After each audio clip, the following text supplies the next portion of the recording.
Essa ideia nossa, eu estava procurando uma música para trazer para vocês, ou uma poesia, e eu estava vendo que quase toda música, quase toda poesia traz a ideia de que algo vai nos completar, de que eu morro se não tiver você, aquela ideia de algo sempre que completa. Né? E nós temos isso, né? Dos filmes de Hollywood, das novelas, das poesias. Não que isso não seja maravilhoso, é maravilhoso a gente se apaixonar. E faz parte, né? Faz parte de todo este processo. Mas qual é o amor, né? Que segundo o livro do Juan Garriga, que eu adoro, qual é o amor que nos faz bem? É esse amor que a gente tem medo de perder, que a gente acha que vai nos completar, que vai corresponder a todas as nossas expectativas? Normalmente não é, né? Esse amor, ele tende a fracassar, ou se ele continua, ele tende a ser muito pesado.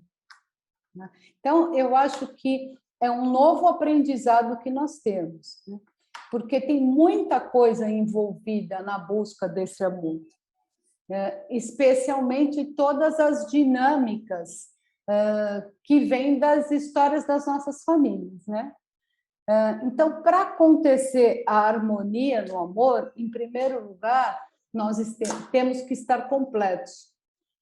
E como é estar completos? É estar olhando, em primeiro lugar, para todo o nosso sistema e integrar tudo que tem em toda a história, com todos os traumas, as tristezas, as injustiças, as raivas, as mágoas, mas também com tudo que funcionou e deu certo, né? Porque nós tendemos a olhar só aquilo que não dá certo. E a gente lealmente carrega por gerações, por meio das crenças, tudo aquilo que não dá, que não vai dando certo, né? Tem um livro do Bert Hellinger que chama Amor à Segunda Vista, né? O que vem a ser isso? Quem que gostaria de dizer? Já que temos tantos consteladores aqui, tanta gente que estuda, o que é o amor à segunda vista, gente? Será que a gente amar na convivência? Exatamente. O que é o amor à primeira vista, né? A gente vai conhecendo, né? À primeira vista é aquele amor que a gente tanto almeja, o amor da paixão, que na paixão é o amor cego, né? Aquele amor que a gente reflete no outro, idealiza no outro, espelha no outro tudo aquilo que a gente imagina que deseja. E que é muito legal, né? Quem que não gosta de viver uma paixão? Só que a partir do momento que passa a paixão, que cientificamente, pela neurociência, dura menos de um ano, né? Vocês sabiam disso? Dura menos de um ano, aquela paixão em que você só pensa naquilo o dia inteiro, né? Não tem vontade de comer, não dorme direito, inclusive é comparado por uma autora que falou muito sobre o amor, até um dependente de droga, um dependente de cocaína, ela fica naquele estado. E ninguém aguentaria ficar assim o tempo todo, né? Isso sem falar no sistema ainda, eu estou falando da paixão. Então, esse seria o amor à primeira vista. Ele não é para ser vivido? Claro que ele é para ser vivido, né? Eu acho que é algo do mistério, do sagrado, que nos faz buscar alguém para compartilhar a vida da gente e para levar a vida adiante, né? Por meio dos filhos ou por meio do social, de você ter aquela convivência, de você estar reunido com uma outra pessoa para compartilhar a vida. Tá? E, às vezes, tá? Que é isso que a constelação traz, é um tema extremamente profundo, mas vamos tentar colocar ele hoje aqui da melhor forma. Às vezes, quando você acha que você está no seu personagem, que já passou a paixão, você ainda não está no seu personagem. Você ainda está, muitas vezes, emaranhado com todas as histórias que vieram antes de você. Tá? Então, até chegar no seu real personagem, é uma caminhada, né? É uma caminhada que vale a pena ser vivida. Eu acho que é isso que nós estamos fazendo aqui hoje. O Bert fala que o amor, este à segunda vista, é o amor que enxerga, que vê o outro, que tem dificuldades, que tem histórias sistêmicas, traumas, fragilidades. Então, como é que eu vejo isso? Tá? Eu acho que a gente começa se apaixonando. Eu falo isso até por experiência pessoal. Depois que passa a paixão, daí você vê o outro exatamente com tudo que ele tem, tá? Com os traumas, com os defeitos. E, assim, mesmo assim, você quer permanecer. Por quê? Porque, de repente, tem muita coisa ali que se encaixa. Tá? Então, na verdade, é uma concordância do que o outro realmente é. É sempre fácil? Absolutamente. Às vezes está dando tudo certo, está funcionando assim, você está levando, porque os sistemas se encaixaram, mas por enquanto que você não olhar de fato o teu sistema, tá? Então, isso é um mergulho de autoconhecimento muito grande e de conhecer o seu sistema e estar disposto e ter coragem a colocar tudo aquilo no lugar, entendeu? Que é o mais difícil, porque ele tem um exemplo aqui, quando nós somos crianças, qual é o nosso primeiro amor, né? É a nossa mãe e o nosso pai. Tá? E a gente acha que eles... O que a gente acha? Que eles são os super-heróis, né? E às vezes até quando envelhecem, eu brinco com a minha mãe que eu falo para ela que ela é patrimônio histórico, pode envelhecer.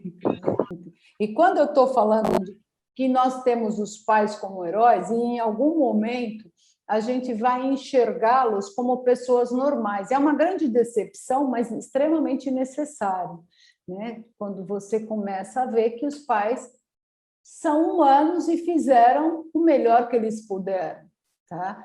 E daí você partir não só em entender o seu sistema e integrar, a uma postura adulta. Só desta forma a gente é capaz de olhar o que está na nossa frente, frente a frente. Antes disso, a gente está lá no relacionamento, mas a gente não está vendo o outro, né? Então, acontece muito nas constelações, quando você, quem é consteladora que sabe, coloca o homem na frente da mulher, e eles não se veem, porque eles estão amarrados a alguma coisa do sistema deles. Tá? Então, ainda não está... O fluxo do amor, ele não está livre para acontecer. Não é nem que aquela pessoa não tenha capacidade de amar ou não possa estar, mas ela está leal ao que aconteceu antes, não consegue ver o companheiro na frente. Então, isso é motivo de muitas separações quando se trata de casais, né? A constelação familiar faz isso vir à luz, que nós não temos muito claro. Às vezes, nem sequer as crenças que nós trazemos do nosso sistema são muito claras, mas a gente está agindo naquela dinâmica inconsciente, né? Então, tem que ter claro que no relacionamento é um casamento ou encontro de dois sistemas, tá? E nós crescemos num cenário familiar com regras e modos afetivos próprios. Então, a gente traz toda a forma de desenvolver os relacionamentos afetivos, e cada um traz a sua forma, né?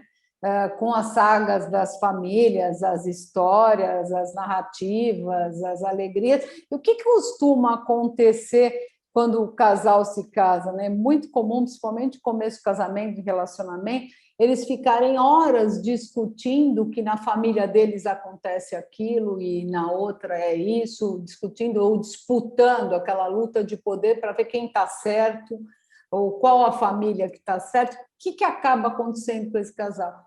Eles estão ainda totalmente voltados para a família e estão incapazes de olhar um para o outro. Tá? Então, o diálogo, a comunicação deles, ou a fluência do amor, ela passa a ficar muito, muito difícil. A criança, ela tem o desejo de pertencer, né? Já vem na nossa criança de uma forma inocente. inserindo, realizamos as aprendizagens principais nossas, né? Os vínculos e as relações dentro da nossa família. Agora, configurar um estilo afetivo que guiará novas escolhas e relações afetivas adultas passa a ser uma coisa bem mais complicada. Então, é um caminho assim complexo, é um processo, mas assim a primeira coisa que as constelações nos trouxeram de presente é nós podemos olhar para o nosso sistema. E tem muita coisa a ser descoberta, né? A primeira coisa que nós precisamos saber é se nós estamos lá inteiros para olhar o outro.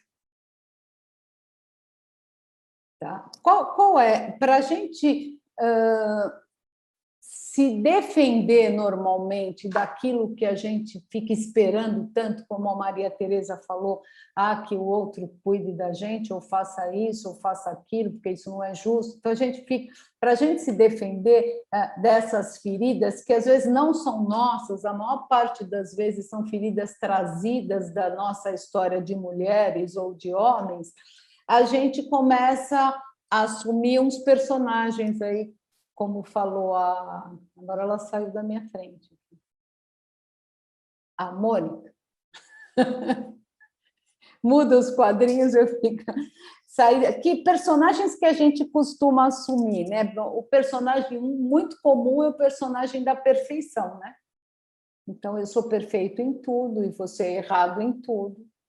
Outro personagem é o personagem da vítima, né? Você só é violento, você é agressivo comigo, você não olha para mim. E o que vai fazendo, o que vai acontecendo no nosso relacionamento quando isso vai acontecendo? Ele vai ficando pesado. O encontro, ele fica muito complicado. Então, o que fazer? Tá? Essa estratégia defensiva para que as coisas funcionem, a gente vai utilizando, né? Deixa eu ver se tem mais aqui. Perfeito prazeroso também, em cima de tudo que só me dá prazer. No intenso, então, só vai valer a pena se for extremamente intenso. E esse amor na segunda vista, esse amor que não nos faz bem, ele é um amor mais equilibrado, mais harmônico. Tá? Ele não precisa ser perfeito. Você não precisa ser perfeita, o outro não precisa ser perfeito. Tá? Vocês têm que caminhar lado a lado. Tá? Eu acho que a ideia da alma gêmea, de alguém que me complete, é a que mais é a forma da gente driblar o que realmente é. E ela é trazida na nossa cultura o tempo todo. Eu adoro ver comédia romântica, tá? Mas muitas vezes ela traz essa ideia que é exatamente ao contrário disso. Então, muitas pessoas, às vezes, têm uma dificuldade de olhar para si, principalmente para todo o seu sistema, porque a hora que ela tiver com o sistema integrado é ela com ela mesma, mas é só essa hora que ela é capaz de ir em direção ao que realmente é verdadeiro. E que nem sempre é perfeito, aliás, nunca é perfeito, porque perfeito não está aqui na Terra, está em outra dimensão. Nós estamos aqui justamente porque não somos perfeitos, né? Então, acho que nós estaríamos em outro lugar. Às vezes, como falou a Mônica, as duas pessoas se encontram e o estilo das duas se completam, tá? E tá tudo bem por um tempo, até que começam a aparecer algumas coisas. E por que também aparecem esses momentos tão difíceis, né? Eles aparecem para que nós possamos olhar para alguma coisa que a gente não está olhando, tá? Quantos casais, eu tenho em consultório vários casais, que é muito interessante, ainda o ano passado eu tive um casal que veio em crise, estava se separando, acho que tinha 2 filhos, já estava muito tempo casado, e o quanto que eles puderam olhar e acabaram voltando depois da terapia, depois da constelação que os dois fizeram, o quanto que eles absolutamente não estavam olhando um para o outro, e sim estavam totalmente emaranhados naquilo que era do sistema deles, né? Então, por exemplo, neste caso, a moça tinha uma questão forte com o pai dela, que o pai dela já tinha traído a mãe, já tinha tido complicações no casamento, que fez muito a mãe sofrer.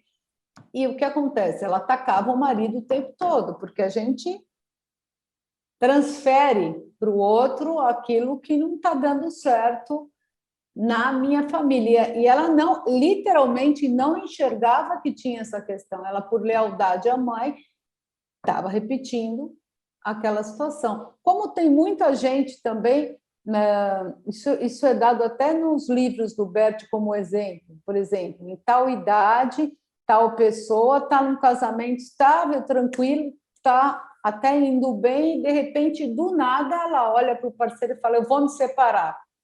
Porque, de repente, a mãe se separou com aquela mesma idade que ela e ela não consegue carregar a culpa de ser feliz, sendo que os pais não foram felizes, por exemplo. O que a gente faz nesse caso? As histórias dos pais, hierarquicamente, eles vieram antes, eles são maiores, e eles tiveram a história deles. Então, deixar com eles a história deles, sempre com muita honra. É muito importante a gente saber que honrar e concordar com o que aconteceu com eles e deixar com eles tem que ser no nosso lugar de menor. Também o filho ou a filha que vai numa situação se achando acima de alguma forma, não vai funcionar, porque não vai trazer a força vinda dos pais. Mas e quando eu assumo as coisas pelos meus pais, né? Então, é hiper comum, eu atendo muita criança e jovem, e a criança ficar, às vezes, até adulto, entre o pai e a mãe.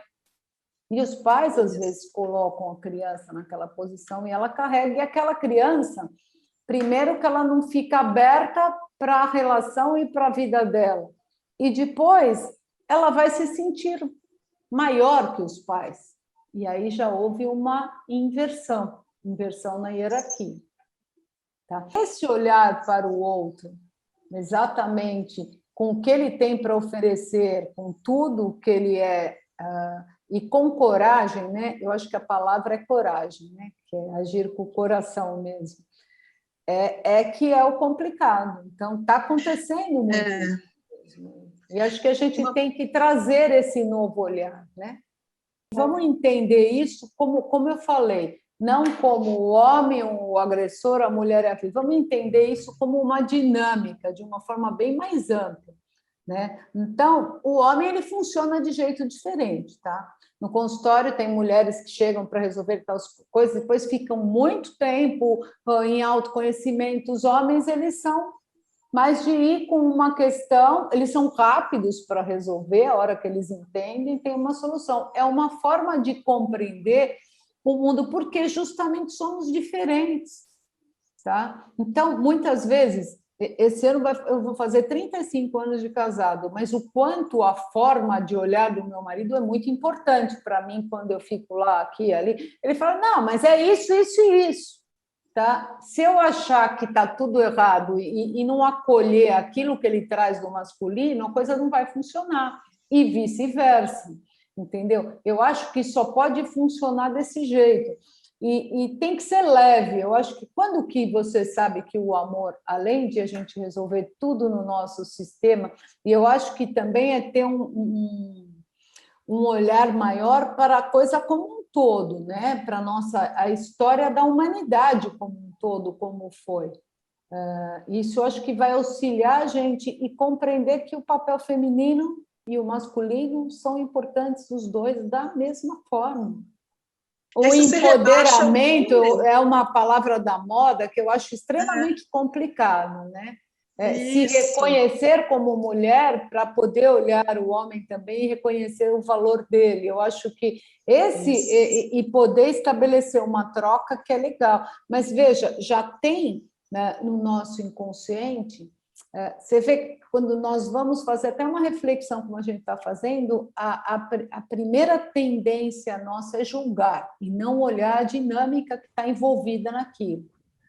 Por exemplo, eu estava falando de traição. Já tive cliente, por exemplo, que só descobriu depois de muito tempo de terapia, constelação, que ela traiu porque ela tinha muita raiva que o marido também, ela tinha desconfiança da traição, e aquilo estava uma dança, né? Uma dança da traição, porque vamos lembrar que no princípio das trocas, ela só tem como ficar equilibrada no bem e no mal quando ela dança, tá? Porque senão não equilibra.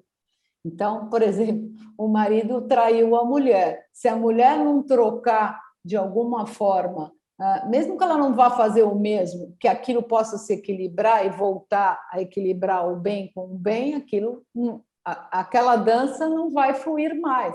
Daí, muitas vezes, aquilo termina, não tem como continuar.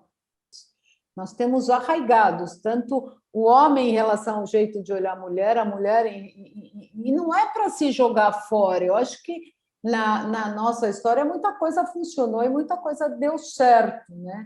Eu acho que a gente tem que olhar com muita lucidez para isso, ficar em paz com o nosso sistema, em primeiro lugar, buscar as crenças que vêm do nosso sistema e da nossa história em relação ao que é ser mulher, o que é ser homem, para depois fazer escolhas responsáveis. Dentro do casamento mesmo, de uma relação, se em algum momento um ou outro estiver olhando em direções opostas, e às vezes você ama aquela pessoa, vai continuar amando, mas aquilo já não faz sentido, qual é o caminho de você se responsabilizar por isso, que é muito difícil, né? O que acontece quando as pessoas resolvem se separar? Elas ficam culpando o tempo todo, o outro que a culpa, em vez de olhar a dinâmica e se responsabilizar de fato pela sua parte do que não deu certo, tá? E daí as formas de se relacionar hoje tem milhares delas e está tudo bem. Então, nas constelações familiares, o que a gente vai olhar? Em primeiro lugar, se a gente está presente naquela relação de casal, tá? E se na relação de casal eu não tiver frente a frente para olhar o outro, a constelação vai trazer à luz aquilo que tem que ser olhado, né? Se eu estou trazendo por lealdade invisível alguma coisa de um antepassado, se eu estou seguindo crenças, se eu estou no meio do meu pai e da minha mãe, então não tem como eu ir para a vida e me responsabilizar por aquilo que é meu. Tá? E como é que você sabe disso, né? Como é que a gente sabe se a gente está numa relação leve? É pelo bem-estar,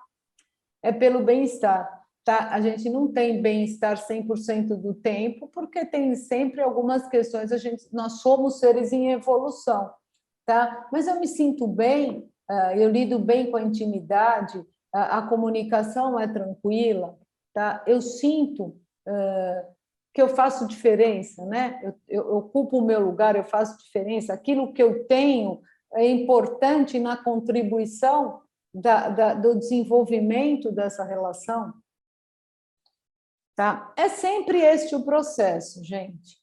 Vamos lá, tá? Na verdade, aqui fala das tragédias gregas, né? Que os heróis, como crianças grandes, pretendem sempre levar ofensas, as calamidades, tudo que aconteceu dos antepassados. Eles trazem para si esses sacrifícios que se repetem, né? Então, o que é bom, o que funciona para o amor ser mais leve? É a antitragédia, que orienta para um futuro, como falou a Ilma, que eu acabei de falar para ela, né? E deixa o passado lá para trás. Traz do passado só o aprendizado, a força e aquilo que foi bom. E, de repente, você vive 5 anos com alguém, aí a pessoa te traiu, como eu te falei, é uma dinâmica, nunca vem de um só. Mas foi 5 anos de relacionamento ruim.